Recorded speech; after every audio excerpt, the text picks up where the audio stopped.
Hello, everyone, and welcome to Of Mushrooms and Men, another The Last of Us podcast. I am one of your two hosts, Chris. I am joined, as always, by he's the Ellie to my Joel. Chris, my floor's breathing. What does that mean? Oh my God! When will the bloaters show up in this show, ladies and gentlemen? You got your answer. Oh my God! We're going to be talking about a little show that's on HBO. If you stumbled onto this podcast, well, you know what we're going to be talking. We're going to talk about the 4th episode of the 1st season of HBO's The Last of Us. So this episode aired February 5th, and yes, it is still talking all about the video game. And this is what would you say? This is about hour 3 of the video game now. Hour 3.5 of the hour 4 of the video game. I mean, well, we should tell our the viewers, whatever the podcast peoples, whatever you are, mushroom people. Yeah, mushroom heads. I think the proper term is mushroom tattoos. Mushroom stamps. Stamps. Mushroom stamps. This is all we're going to be doing for the next hour. Just talking about mushrooms. Yes, we're talking about a point in the game where in the game... Well, Chris, you're playing it now. Yeah, I am playing it, but you're playing the game now. I'm not playing ahead. I have stopped playing where this episode...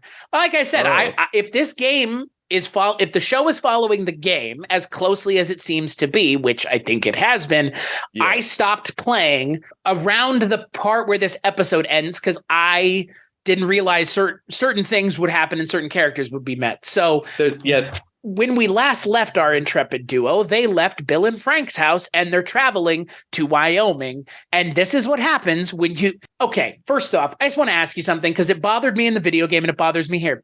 And it bothers me you hate even... Chiefs fans? I do hate Chiefs fans, but that's a different story. These are all just Chiefs fans. That's this is what happens when they lose the Super Bowl. Zing, zing.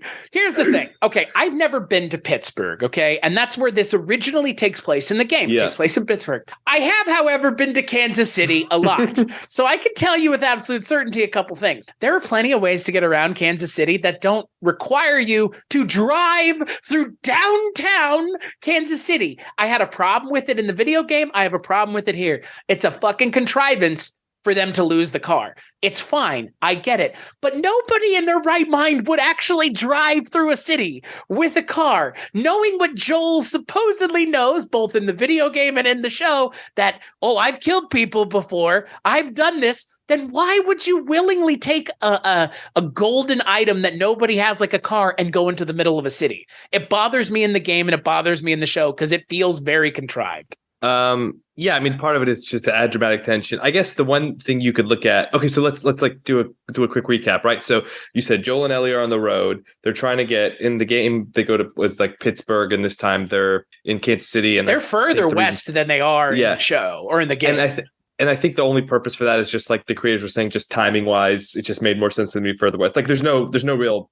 Well, in the game, they have what? How many hours does it take to complete the game? Like 16 hours, maybe. Something. In the show, and it's not a 1-for-1, right? And the show only has 10. So there has to be things that are dropped for time. And up until now, I mean, we're still, even with them changing the city, they're still operating within a close timeline, a close approximation of the timeline from the game. Yeah, and so they make it west. Ellie's, kissing her gun, whatever. She's got the gun. She obviously knows how to use it. She takes one out the chamber. I don't see this character being the character in the second game at all. Like this is going to be a real stretch because I know in the second game how Ellie is as a character. And I don't like. Is there years really pass between the first and second game? Many years have passed. Yes. Anyway, not 20, but many have passed. Yeah. To the point where she's a different character entirely. Anyway, so and so they basically. It's a lot of. This is kind of the point you wanted, though. You get a lot more of the Joel and Ellie bonding and like right. It's really, fantastic. Really like firming up the relationship, and then so then they end up ambushed. With classic. My leg hurts. Please help me. Please stop your car. We need your help. And then, it's just like the game. Just like the game. But the one thing you talk about the contrivance, the difference is in this, like, I think he's operating the assumption that Fedra is around because when they're going through the city, they realize that, oh shit, the QZ's like, right.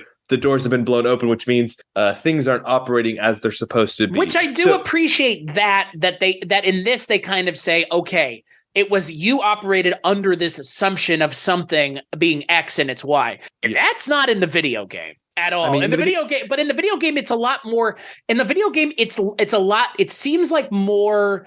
Because in the video game, they get to the point where the highway's blocked off and they have to go off the highway. Yeah. So they're already into the city. Here, it's like, this feels like such an idiotically conscious decision. But again, like they do give themselves that a little wiggle room. Again, I still find it hard to believe because Joel is not a fan of Fedra. The last time he interacted with Fedra, he literally killed one of them. So they've been doing well enough on their own. It's just odd to me that they would go out of their way to go into the city. I just do kind of find that a little hard to believe, even with the show, because even in the show, they are operating rather logically, I feel like. I mean, even to the point where Joel's spreading glass on the ground to make sure he gets, if someone comes in the night, like they're not operating like they don't know what they're doing when it comes to the writing. It's just, I would have hoped, because when I was playing that part in the game, I was like, I really hope they find a better way to get them into the city to have all of this happen that doesn't feel kind of so like how Varys felt in the last season of Game of Thrones, where it's like, this is against character.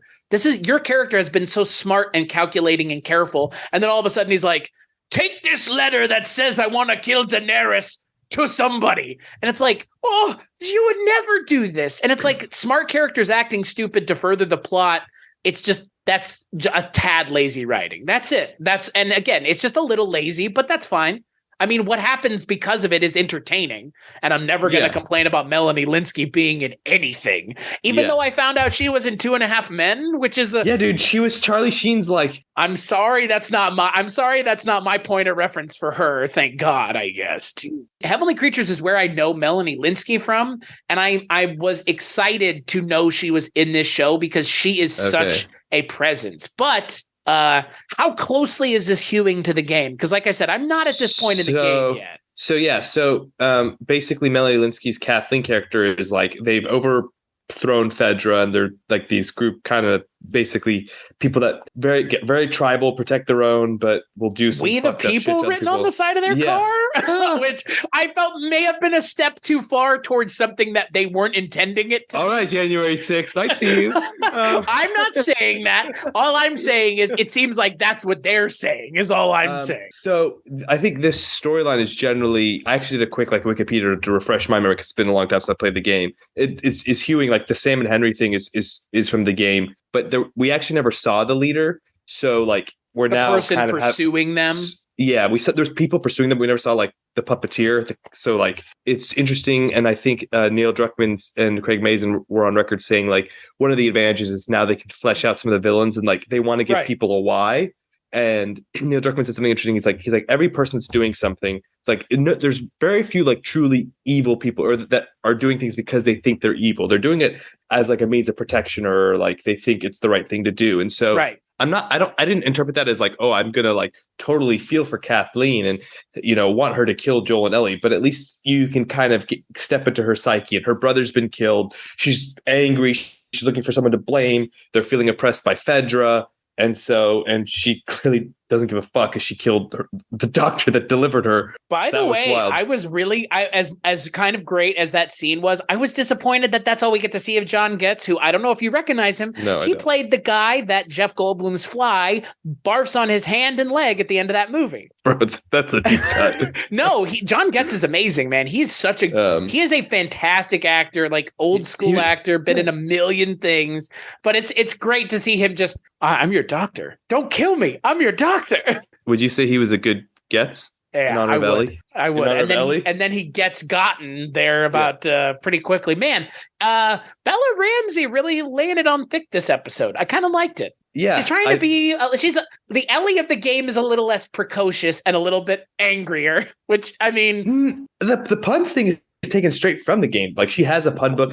Bella Ramsey's general demeanor is a tad more precocious than the video game Ellie. It feels like she's a little bit more standoffish. And again, I'm still only a third into the game. So, but like she's obviously trying to connect with Joel, like with the jokes, and like even she gets Joel to like laugh at a pun finally. And I'm not even sure if Joel has laughed, but since the beginning, like since the before times, right?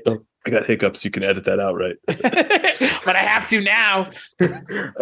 Anyway, so yeah, it was good to see them be a little, not that they weren't concerned with their safety, but a little bit more normal. And you're starting to see the veneer of Joel melt away. Not fully, but you're starting to see it. And you also see things like Ellie is a bit more competent than we said. Like with the gun, like she obviously knows how to use it, and she used it actually to a frightening degree. I mean, I would say she misuses it because she fucking you know where she shot him, right? Like in the back, right? She shot him in the spine. He's like paralyzed, which is, I mean, is horrible. Not for long. I mean, right. Good. And then Joel fucking stabs him to death. So, I mean, ammo's scarce, bro. And you know what? Yeah, right. And you know what? If it were if Arnold Schwarzenegger had been this, he would have here's your knife. Keep it. one person's gonna laugh at that joke. I mean, come on. I mean, that scene's awful though. Like it's not because again, like you know that guy is full of shit too, because his buddies are right behind him. I mean, it's a great scene because it's like you want them to, because you don't feel bad for him in the context of he attacked our main characters, right. But you also see like killing a person, and this guy's not super, like he's young, in a place like this, like it's brutal, and that's like a hard, like this isn't a pleasant thing. Even Joel, who's done this for years, like you can tell he takes no pleasure in this. Right. Like he's equipped to do it, but he would rather not. And then Ellie, obviously, she's at this point, we haven't really seen her kill anyone, and it's implied she's at least shot at or someone before, but this is it makes it real for us. Like it's not yada yada. The violence isn't being yada yada, which in a lot of shows it would be. Right. Well, in a lot of zombie shows it is. And there's a time and a place, but I like that this show is taking a stance and saying like we're going to, in a fictional reality, like still try to stay close to how things we think would be, you know, taking our rules and applying them here. Well, and the other thing is, and, you know, again, now having some frame of reference with the video game, I mean, I knew and I understood the focus of the game is obviously crafting and resource management and stealth, because again, stealth is necessitated because of the lack of resources, but also due to the kinds of enemies in the game, right? Yeah, especially the clickers. The zombies, clickers, right? So all of that aside, the scene in the game that has Ellie doing what she does here in this scene, where it's similar, right? Because Joel is being choked underwater, he's being drowned, and then Ellie comes in and point blanks the guy in the head in the game. Yeah, she kills him. Right.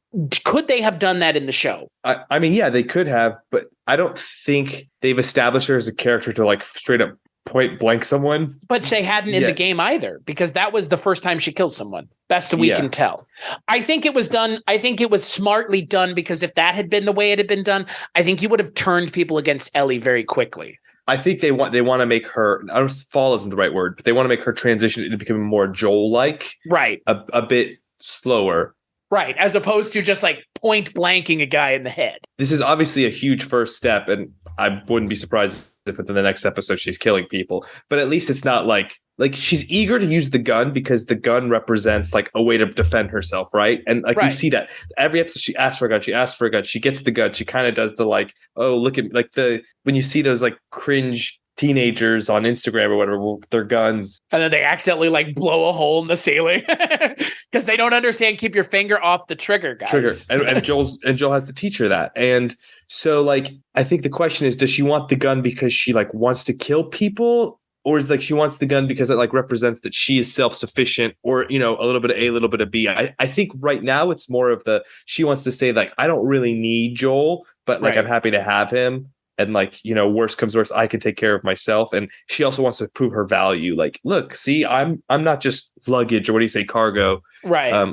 I'm not just the job. Yeah. I don't know. What did you think about like how they sort of, I think it's interesting. You know, obviously a show like this, it's a road show, and it's very much like they're going from here to here to here to here to here to here to here, and then they get to the end. So it's not like we have the same characters hanging out for 5 episodes together. It's very much Melanie Lynskey will probably be in the show for this episode and the next episode, and that's probably it. Like, they got some big things to still cover as far as the game goes. And Nick Offerman and Murray Bartlett were in one episode. Like the thing about this show is it's the show feels a lot more like the video game than I think I thought it would now. And the reason behind that is the style of story that they're telling is very episodic and serialized, right?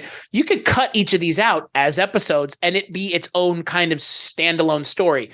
Yeah. This is the first episode that's not like that. This is the first episode that we end on a cliffhanger, a genuine cliffhanger, which, again, that's kind of where I am in the game, so I don't have any idea where this is going. I know the ending of the game. I don't know the ending of the show. I think it's interesting that we're getting a humanized villain and stuff. I like Melanie Lynskey a lot.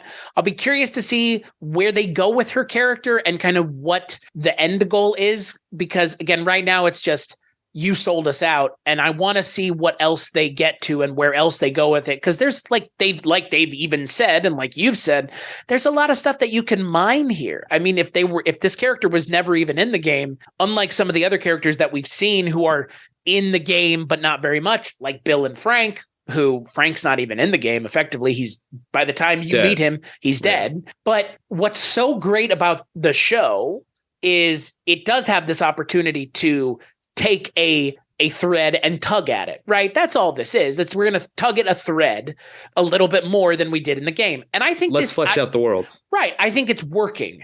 I will be curious by the end of the season if this all kind of feels cohesive and hangs together, because again, we're going from city to rural to city, and then I don't know where it goes from here. Like I said, I'm not that far in the game, and I'm not trying to spoil everything for myself, but I actually I liked this episode. I think this episode is a necessary kind of, you might say, filler episode, but I think it's more about all the stuff with Ellie and Joel, right? It's really an Ellie and Joel episode. However, I will ask you an interesting question as a side note. Did they do enough outside of what the game does to flesh out their relationship, or are they just doing as much as the game did? Because some of the cutscenes are repeated in the show 1-for-1, like the thing with the nudie mag. That, like, the dialogue is directly from the game. And I think they are doing a good job of fleshing out the relationship. Like, I know we didn't get a lot of them last episode, but we saw them once they got to Bill and Frank's house and the letter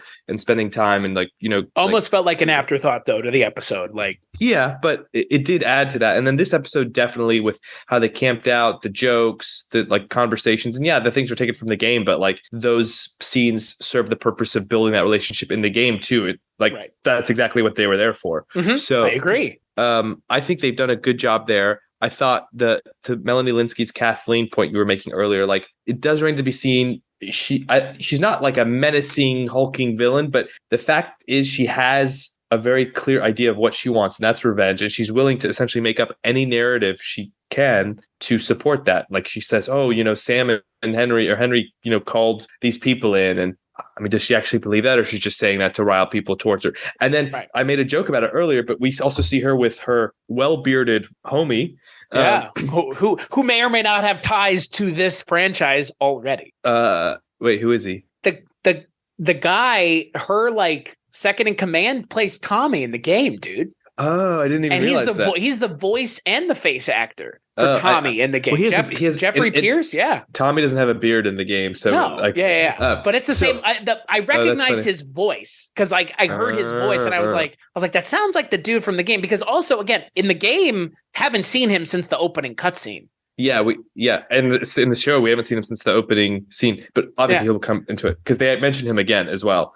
Right. And that was actually we'll get back to that. So she's like so single focused when this guy, who obviously he trusts her and he follows her, but he clearly doesn't agree with her. He's like showing her this thing. Something's pulsating in the ground. I'm assuming it's related to the clickers. It doesn't seem good. And honestly, probably seems like well more of a priority than hunting down a dude who's running away from you. But she's like, nope, we'll come back to this later. How could that possibly go wrong? But you can even see this guy like isn't totally down with that plan of action, but he's like, okay. So that'll be interesting. I think we know what that is, right? I mean, it's the thing that they introduced in the Bill and Frank part in the game. I think They showed it on next week's The Last of Us. They showed it. I didn't watch it. Well, Spoilers. you know what? Smart. It's not a spoiler if they showed it. That was right at the end of the episode. Yeah. I watched the end of the episode and there it was. And they showed it. I wish they hadn't, but I mean, they pretty much showed it, right? Like they showed whatever it is without showing it. That's what the ticking time bomb here is, which I think is a smarter way of handling it than it just showing up in the school. Like, that felt in the game, that felt very game-like. And you need constant like set pieces in the game, right? Right. Which but in the game, it felt very strange because like up until that point, you hadn't had anything like that, and that's like now there's a boss battle. Like let me put it this way: The Last of Us, in my opinion, is not the kind of video game that necessitates a boss battle, right? No, like, it's less about you need some diversity. Right, but you know what I mean. Like it's just, But that I wonder how that's going to be handled as the overarching threat here, because again, the clickers are always the overarching threat, are they not? Or are the humans the overarching threat? I think to Joel's point, like you can almost predict where the clickers are going to be a lot of the time. They're like zombies. Yeah, and like but if the humans are the ones that are the unpredictable ones, and it's good. I'm interested to see where they go with the Kathleen character. Like, I think we all love Melanie Lynskey. Yellow Jackets is amazing. If you haven't seen it, she's unreal. It's really good. And there's shades of this character there, although she's a little bit less insidious in that show. But yeah, I mean, shit's obviously going to pop off. And Henry and Sam introduce what I'm going to think are kind of like a parallel to Joel and Ellie. Sure. And we talked about like, is this for the gamers or the people that have or for just people that aren't familiar with it? I think based on how this ended, I think it is more for people who haven't played the game, because like, yes, if you played it, like it's not really much of a cliffhanger, right? Like they're not. There's nothing bad that's going to happen to them because of what's happening at the end of the episode. Like, we're seeing this. We're essentially seeing this one line away from everything being handled. Like, and so like, but I'm interested to see how they handle the relationship with Henry and Sam, because that actually is quite impactful on the Joel Ellie dynamic. Yeah. And hey, you know what they could change things. No flashbacks. No cold open. Nothing. Or flashbacks. I was surprised. I bet we'll get something in the next episode to address something with Melanie Lynskey and them. Like, I would be guaranteed that. Like, and not because it was in the preview for the next episode. Wasn't that eagle-eyed, but like stand to reason the way they told the Bill and Frank story, they're going to maybe lean back on that. Because again, we do need to, like you said, kind of see more of a shade of gray of Melanie Lynskey, because right now there's not a whole lot of gray there. She killed an unarmed man. Well, I mean, her brother obviously was infected, right? And the implication is Henry said something to Fedra, I guess. And Fedra, like we've seen how they handle infected people. And then they let an uprising. I thought it was she sold them out because they were part of the uprising that was trying to overthrow Fedra, and they just killed him because that's why. I thought I interpreted it as he was infected, because remember she said the doctor was turning in people, and so I assumed the doctor would like. Oh, I just assumed he was turning people in just because. No, like I said just he's the turning doctor, in dissenters. No, I thought he's the doctor, so he knows if people are infected. I mean, I could be wrong. That was how I read. Well, if you're infected, it's like. It doesn't matter, though. Like, if you're infected, you want to get them out of there, right? No, like, there's no stopping it. I understand that, but, like, you're not necessarily fully rational. But maybe you're right. Maybe it was about dissent. Well, I mean, they took out Fedra. I mean... Yeah. Fedra not so effective, we've seen. Well, I was going to ask, in the game... I know how the game ends, and I don't want to talk about the way the game ends, but there's this thing that they always talk about how the Fireflies are like these ineffectual dipshits who like can't get anything done, right? And they're like, they're not successful at what they're doing. They're bad at like a sustained effort. Right. Like, so like we haven't seen that yet, right? No. We haven't. These are not the Fireflies. Right. I think the game says like the Fireflies help like arm some of these like rebels, but no, like these aren't ideological. These are just people that, I mean, I guess want to be quote unquote free, but I don't know if I like their brand of. I don't know if I love their brand of freedom. Well, and that's the thing. It's like, the iron boot of one is no different than the iron boot of another, right? Like Melanie Lynskey seems like a hard customer, so she's probably no better than Fedra. Like, I mean, we've seen that. Like, I don't think Fedra would murder their only doctor. Which is that? How's that going to come bite you in the ass? I wonder. Yeah, I don't. Again, like this episode is not a full story the way the Bill and Frank episode was, the way the first episode was, the way the second episode was. This is, I think, my only knock against this episode is the cliffhanger ending. But like, again, like you said, that is not for me. That is not for you. That is a storytelling device that exists because people haven't seen the game. That's all it is. Like, that's it. It was like you could have added another 5-10 minutes. Like you could have added 5 seconds and there's no cliffhanger. Yeah. Well, like literally, there's no cliffhanger. Those are not Melanie Lynskey's people. Those are the people Melanie Lynskey's chasing after. Like, we don't know the names of these two characters that are holding Ellie and Joel hostage, because if we did, we would know that they're people that are on the run. So these tension is taken away if you are given one more piece of information. And there's the other piece that there was some good conversations between Joel and Ellie about the relationship building, like in the car when she was looking at the nudie magazines and the puns. And then after Joel kills the guy that Ellie shot, Joel kind of explains the situation to her, and he's like, she's like, how did you know that was a scam? He's like, I've been on both sides of it. And she says, like, did you kill innocent people? And then here's my boy Pedro Pascal, heard you hating. He's like, and he says so much with just a look, right? He looks at her and he's like, basically like it's one of those things you see in movies or TV shows where like, oh, did you cheat on me with her? And he's like, I'm not going to answer that. I'm like, the fact that you don't answer that is the answer. But can I point something out here? Because I knew you were going to fucking bring it up because I had to say something to you about my feelings on Pedro Pascal. Troy Baker in the game just says, yeah, I did. And that's that. Why pussyfoot around it? Who cares, dude? It's literally the lawless future that's a dystopia. There's no crime that you could do that you can be punished for at this point, because we're literally watching a 12-year-old murder someone. It's not about, but see, I know, but it was quote unquote justified. Whereas this is him, like, literally just. But going in the after game, he just goes, "Yes, I did." Like, in a way, I appreciate that the game allows the character to own his bad decisions.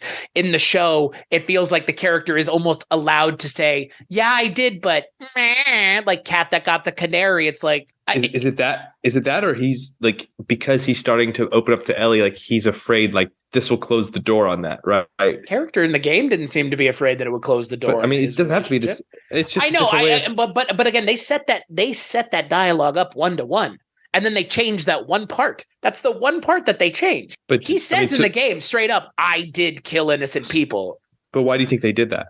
Well, that's what I was going to ask you. Like, is it more palatable for your character in a video game to be a little bit more, nefarious or you don't need to connect with them.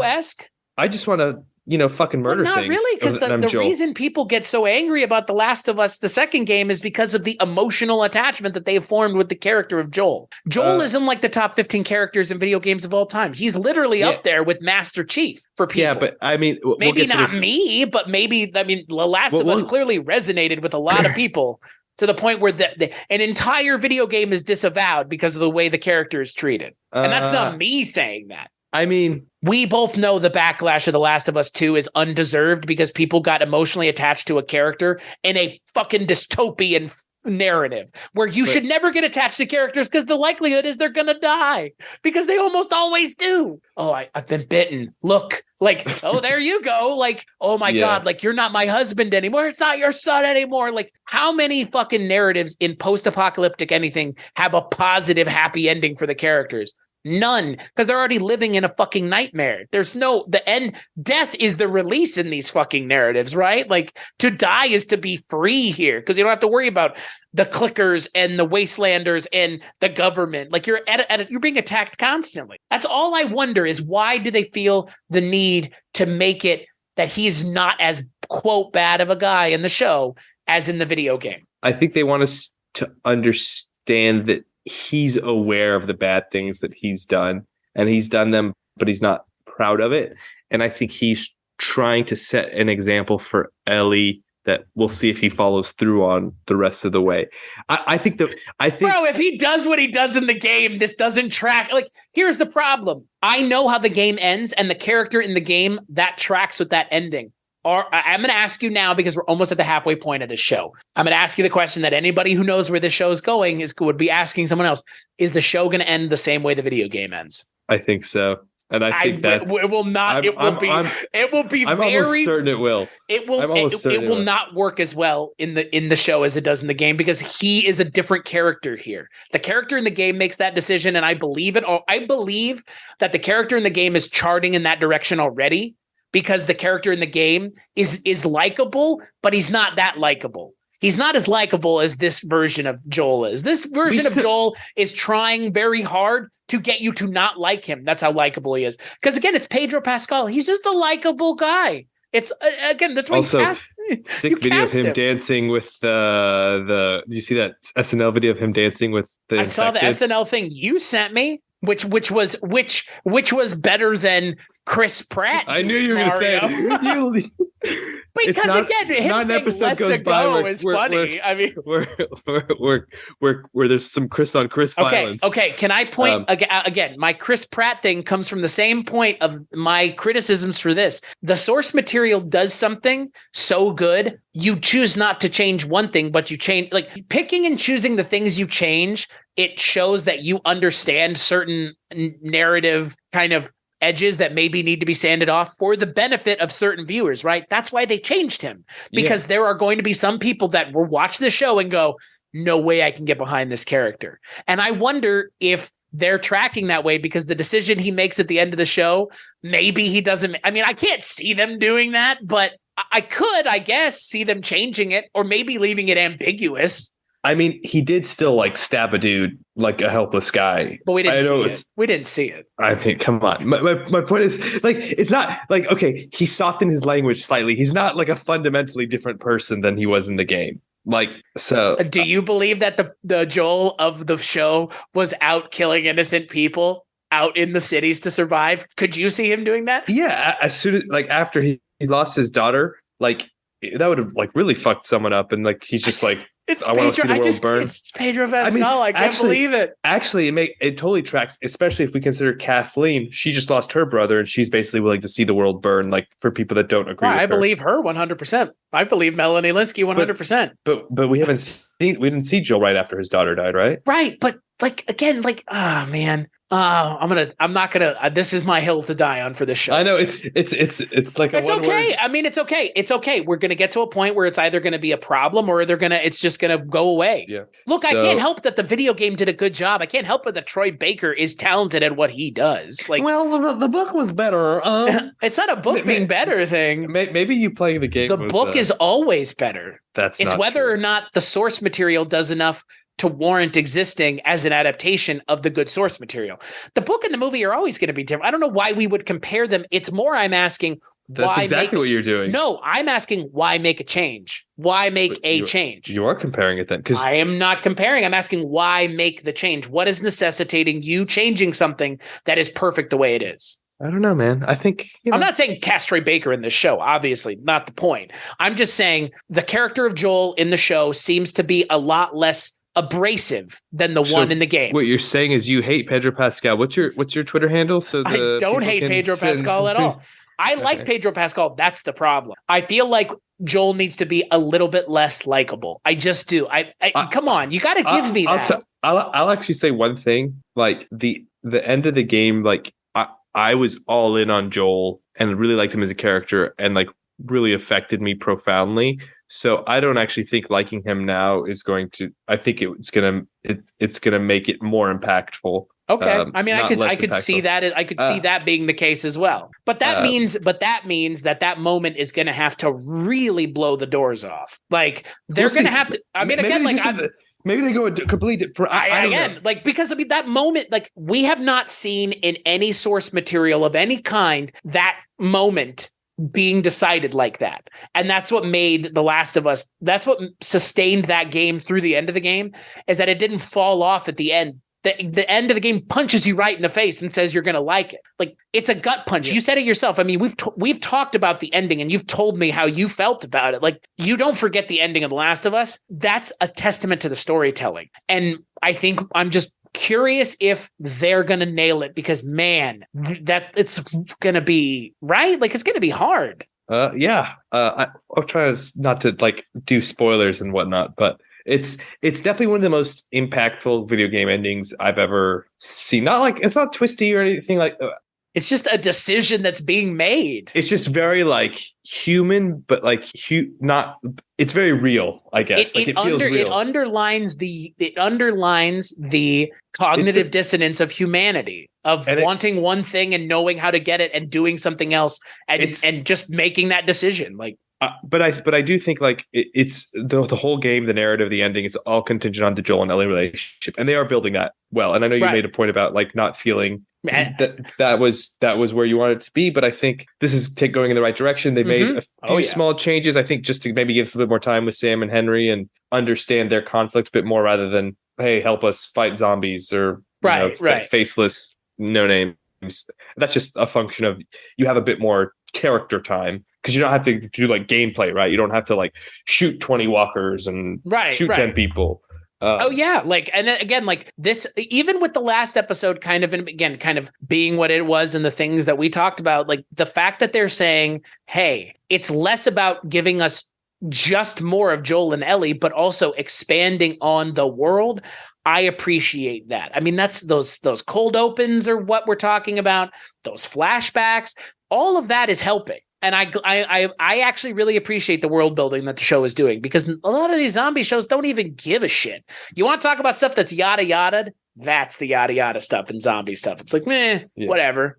Like, oh, everybody's dead, and it's just people roaming the countryside. It's like in this narrative, I don't think that's the case. Like, and they've kind of hinted as such, which I appreciate that they're going out of their way to make us understand that it's not just zombies have taken over and people are on the run. Like, that's yada yadaing as far as I'm concerned. Even little conversations that like Joel has with Ellie, like explaining about how Tommy got involved with the Fireflies and how he and Tommy like used to be bandits. Like little things like that flesh out the story in a way that, okay, we don't know about how everything happened everywhere, but like we get a good feel for the context of the world. Right. And we can fill in the blanks enough. Yeah.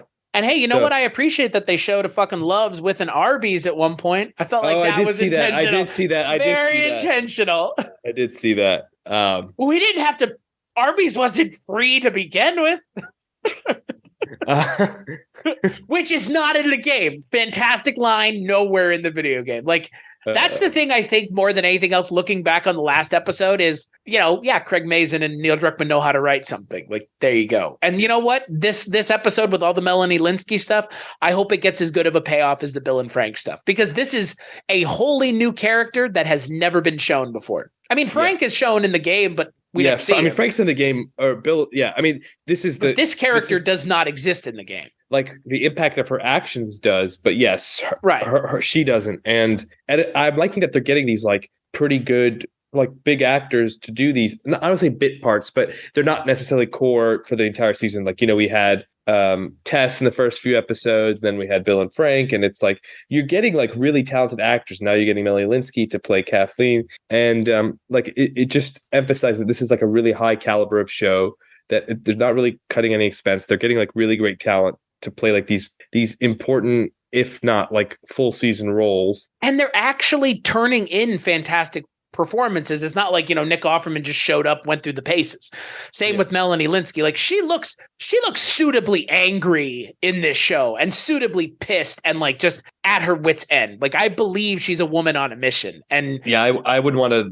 Fuck no. Yeah. She seems like a miserable human being, which is perfectly fine. Like, it's the fucking wasteland. How many characters get happy endings? Like, the characters in the last episode got a happy ending in spite of everything, and because they died together.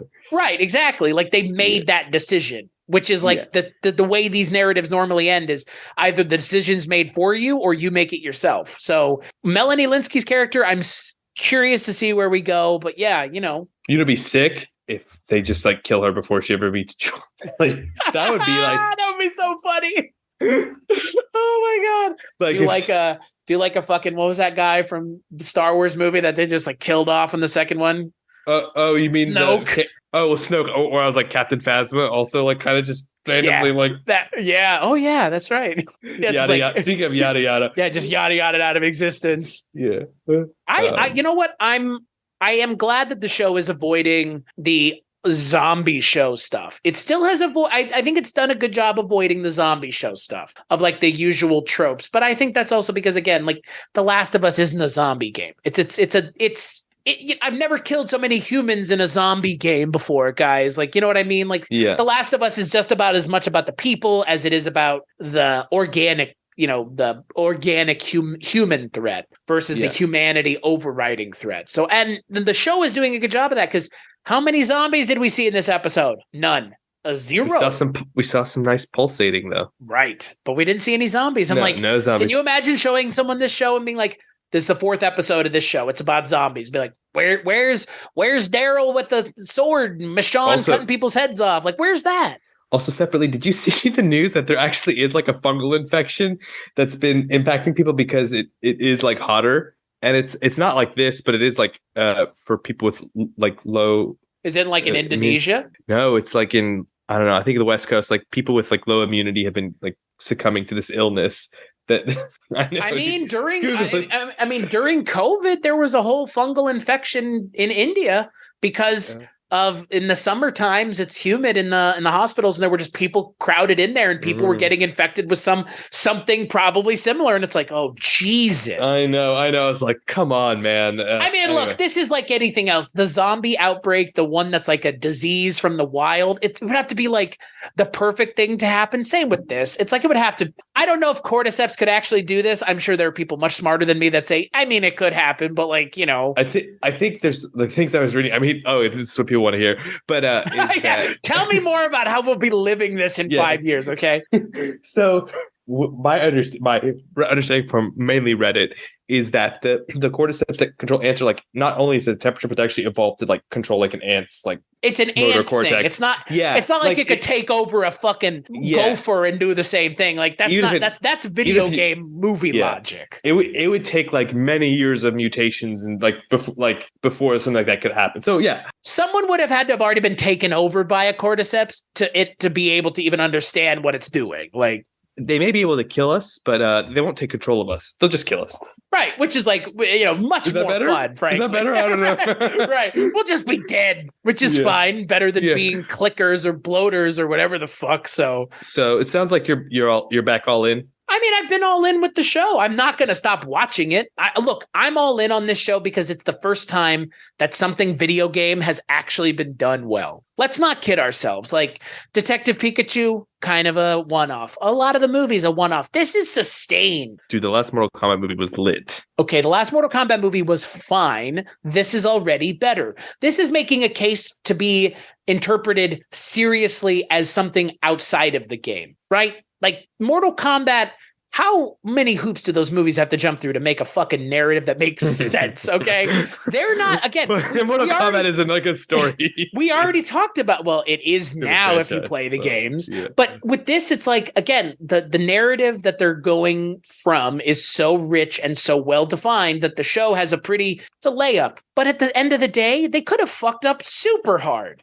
And they haven't. Again, maybe they will, maybe they don't stick the landing, but I'm still impressed by the show's commitment to telling a story that is different and unique enough to warrant existing as an adaptation. Yeah, I agree. And I think some could argue maybe they went the safe route by not straying too far from the narrative, but I actually think what this means is we're going to probably see more adaptations of like well-written video games. Yeah, where's the God of War movie, man? Or the God of War show? Amazon Prime got the rights. Oh, boy. Got the rights. Yeah, so we're definitely be seeing that. Corey Balrog presents. Now the interesting thing is are they going to start like in the Greek times where he's just like fucking shit up, or they're going to kind of just maybe like through flashbacks?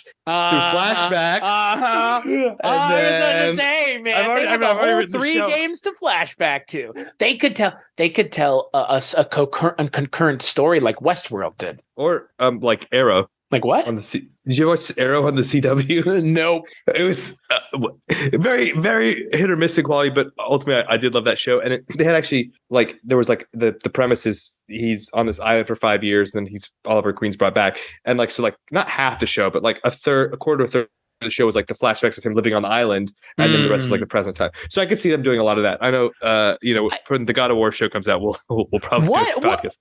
Well, here's the thing. I'm a bigger fan of those first three. Those first three God of War games are like, we're just insane. That's what I mean. That was something that you and I bonded over in middle school and high school. And I mean, we already have adaptations of it, so we can't talk about it. But like, I'm not Resident Evil, man. The thing I was reading on the subreddit was like, now that the Last of Us show came out and it's actually good, can who is it? Who the fuck makes? Is it not? It's not Capcom. Like, can Capcom actually give a shit now and make a good Resident Evil thing? Because like. I like the Paul Thomas Anderson movies for what it's worth. They're fun. Sure, but wouldn't you like to see an adaptation of Resident Evil 4 done by somebody who actually wanted to do something interesting with it? Did you watch the show that came out on Netflix? Oh my God, the one with Lance Reddick. It was actually I liked it. No, but it got canceled. All your credibility is going down the tubes. No, dude, man. like the angsty teenage girls were like a lot, but Lance Reddick was amazing, and like Lance Reddick's always. If Lance Reddick was in this show, he'd be amazing. Yeah. Like the world building, I thought was actually quite good in that, and like somehow worked in the world of the games. And it was one of those things where I was like, oh, I think they kind of found their footing near the end of the season. I think next season could be interesting, and they got canceled. So you know what they're going to adapt if it's Resident Evil? They're just going to pick up the Ethan story from 7. That's all they're going to do. But again, like that's just a fucking movie. Like but that's an easy story to tell. Like not easy, like I could do it, but I'm saying easy as far as like you have a pretty like strong narrative there. Well, here's my question for you to close this episode, because we're kind of on the topic now. Do things that are good video games need to be turned into shows? And if they do, what necessitates one versus the other? Like, why is this exist and not something like, well, I guess maybe is it just financial? Because like I said, Gears of War, but like, my God, what would that take to turn into? It's like similar to this, right? It's like a post-apocalyptic dystopian thing. Budgets, my friend. When a man loves his quarterly earnings, there's a thing called capitalism. Hey, I don't know. Prime spent how much money on the Lord of the Rings show? Well, does a metric fuck ton count as a number is that a spreadsheet number you've seen before? Rumor has it that Jeff Bezos really just wanted a huge show, and boy, he got it. And yeah, I mean that's also like that shows a rounding error for Amazon, like right what they spent on it. Like they don't. It really right. Like that's money that we lost last year at Amazon gift cards people didn't redeem. That's all that is. We sold people Amazon gift cards and now they paid for the show. So I would say that for me, the things that should be adapted into shows should be less big name IPs and more things that like someone could do something interesting with. Like there are plenty of IPs out there that like would kill as like a show or a movie or something. Not everything needs to be The Last of Us and Cuphead and Resident Evil. Like those are so ubiquitous. They're their own brand already. But like, can you imagine like an Undertale's pretty big too. But like, I don't know, like something that's a little bit less The Witcher and The Last of Us and more B or C tier being elevated. Like that. That's what I would like to see. Well, I mean, like Hollywood, the entertainment industry is very much like a copycat industry, right? Sure. Like we see comics take off. Like everyone's doing comic shared universe, blah blah. Uncharted did well. We talked about this, right? Uncharted did well. Last of Us seems to be doing well. Even more comic movie that came out last year, two years ago. Like was pretty well received. So I think we're in like a renaissance, don't you? And people are like, oh, dude, we need IP, right? Well, there you go. Video games sell a fuck ton of copies. So you have like really big built-in fan bases, and like generally the big ones have some notoriety. So even the non-gamers. So like, yeah, I think name notoriety outside of people like Yashar and I, the gamers in the room, as one would say. And my bet is in the next 5-10 years, we're going to see a lot more video game content. I agree. That'll be like the next, not that comic stuff's going to go away, but I think that'll be like the next, I hesitate to use the word oversaturation, but Do you get what I'm saying? Like in that direction? I actually think it will be an oversaturation, but I think an oversaturation comes on the backs of stuff like this, where it's like 5 things get made that were good, and then 3,000 things get made that are varying degrees of good to bad to awful. But again, like up until this point, we've had maybe 100 video game movies. It's like a shockingly low number. They've all just been pretty shitty. But like now I feel like video games are being, like you said, kind of being recognized for their narrative quality by more mainstream Hollywood types. Because again, Hollywood is the amount of people I've talked to who are as out of touch with things that I thought were things everybody knew about is shocking to me. But at the same time, like now people know what The Last of Us is. And like that was a video game that came out on the PS3 like almost over a decade ago now. Like a decade ago, right? Well, the second one is only a couple years old. Listen, a couple years old is light years old. And the second one is in people's backlogs now. That's how long it's been since it came out. So, I mean, again, I don't think that you're far off base. I think we're going to see everything that has been popular being adapted. Minecraft, fucking Craig Mazin's part of the Borderlands game. He's the one writing it. Oh, yeah. So, I mean, again, that's a big one. Halo got its thing that came out that, I think nobody liked, but it happened.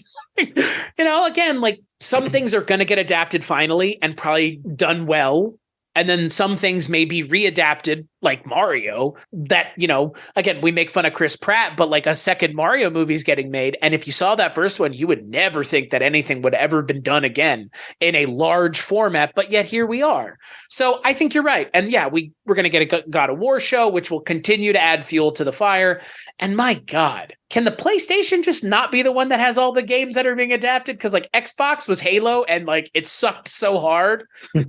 It sucked so hard. Like Nintendo has like really good IP for like Zelda's an obvious like right, but it's like it's got to be cartoons though. They're like doing live. I think Nintendo probably has in giant letters in their headquarters in Japan, no live action anything. Like, and I don't blame them because they're working with DreamWorks and they can make movies that look like the video games because the fucking movie for Mario looks like the game. And I don't know if I want to watch a live action Mario movie other than the one I can already go and watch.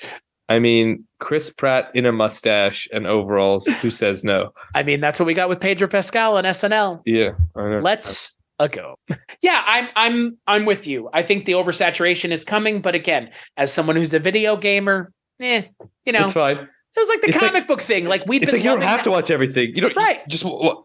Right. And I don't watch all the comic book stuff anymore either. Like we've gotten to the point now where it used to be you could keep track of everything, and now you can't. And you and I grew up reading comic books. That was something we bonded over. And it was crazy for us to see a fucking Captain America movie and the Avengers and all that was insane to us. Imagine people older than us, even more insane. And it is insane to me that The Last of Us is being adapted as well as it is as a video gamer, as someone who grew up like you did, being told video games are a waste of fucking time. Well, now people are watching the TV show, so I guess it must not have been that big of a waste of time. Yeah, Mom. Yeah, Dad. I mean, that is exactly what this feels like. It feels like a justification of the medium sometimes it takes another medium to validate your medium, right? Like to a wider audience. I don't think video games need to be validated, but yeah, it's nice to see. Like, I don't think they do either, but other people clearly do. Like Neil Druckmann, right? Like, come on. If you're Neil Druckmann, what is one of the reasons you want to have the show made is so you can be like, see? I can do it anywhere. Yeah. I can do it anywhere, baby. Like, yeah. And like, I get it. So I'm all for it. Adapt everything. Take shots that don't hit, because the things that are going to hit are going to come out of the misses, not out of the successes. That's normally the way this goes. People figure out how to make things work after they've seen what didn't work.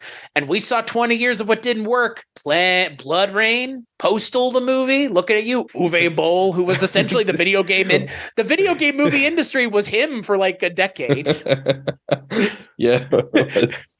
So you know what? I'm glad that's not it anymore. But at the same time, we wouldn't be here if not for someone like Uwe Boll. We wouldn't.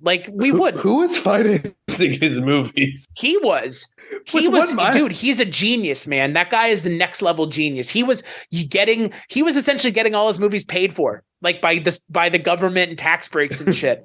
Mike of the Projection Booth has spoken with him multiple times, said he's a super nice guy, super down to earth, super smart guy. He just takes a bad rap because he makes bad movies, but not everybody's Martin Scorsese, baby. Like, come on, there's got to be somebody making movies out there for the straight to DVD crowd, the red box crowd. So speaking of the next time, we're going to be talking about Endure and Survive, I guess more than the halfway point of this show. No, it would be the 5th episode, which will be the halfway point. No, there's only 9 episodes. Oh, there's only 9 episodes? And guess what? That episode may be coming to you a little earlier because I don't know if you saw, my friend, but that episode is coming out on Friday. You mean the next episode or the finale is coming out on a Friday? No, the 5th episode of this show is coming out 4 days from now.